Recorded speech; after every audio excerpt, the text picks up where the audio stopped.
together with 4-1 meteorologist Daniel McFarland to take a look at those speeds. Not too bad right now, Daniel, but they are going to get worse. Yeah, it is going to get worse for a lot of us, especially by the afternoon, which is typically the time you start to feel it around here. Yeah, afternoon is when you feel the wind and when you feel the heat as well, Daniel. Yeah, so the heat is going to be on the way up, Robbie. Thankfully, not as warm as what we had yesterday. We did get very close to 90 degrees, and I think for today, many of us are going to be stopping in the mid-80s. So still on the warmer side. Typically, we stop around 83 to 85, but I do think 85 to 87 is going to be possible throughout the day. All right, so when it comes to the current wind speeds, not really a lot of us are seeing the real strong winds just yet, as we were talking about a second ago, but I do think at around 10 a.m., this is going to be a time to watch out for if you live in Cochise County, because you could easily have some spots like Bisbee with wind gusts around 30 miles per hour.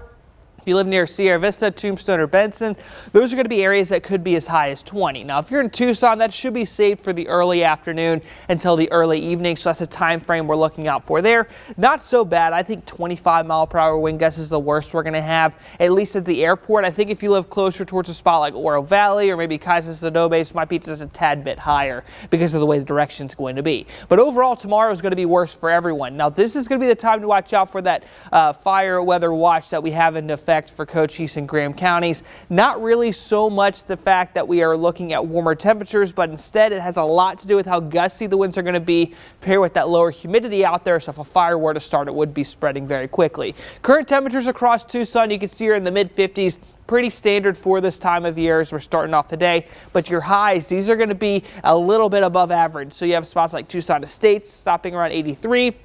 Looking at the airport there at about 86. Same thing with Midtown and a couple spots reaching 87. That should be the warmest we have throughout most of the day today. Nogales 80 for you, and if you go up towards Oracle 77. So there's going to be a few spots that stop in the 70s. I think Sierra Vista could be one of them with the way things are playing out for you so far today as well. All right, so for early tomorrow morning, a little bit cooler than what we had today. We actually had a handful of spots stop in the upper 50s as you saw a second ago. I do think we have a few more degrees to go before we get to our coldest temperature over the next week. That's either going to be tomorrow morning or the morning after. They're really going to be comparable, as you're going to see here in just a second. All right, so for the heights, or I should say the low temperatures tomorrow morning, if you're in Wilcox, that's going to be the closest to the 30s. I think they'll be stopping at around 40 degrees. So the reason why we're seeing this cool down has a lot to do with this low pressure center you see right here. That's bringing a lot of that cooler air from places like Portland and Seattle down into Tucson, but high pressure over towards our west will be having more of an impact closer towards the end of the week here. So by about Friday and Saturday,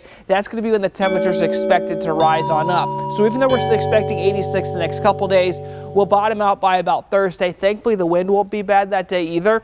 More clouds on Saturday, but then the temperatures coming up to about 86 degrees. And Sunday likely to be the warmest over the next 7, topping out around 90. And still plenty of sunshine out there for most of the next 7 days. All right, that was weather. Let's go ahead and talk about traffic before you head on outside today. And things are still looking great for most of the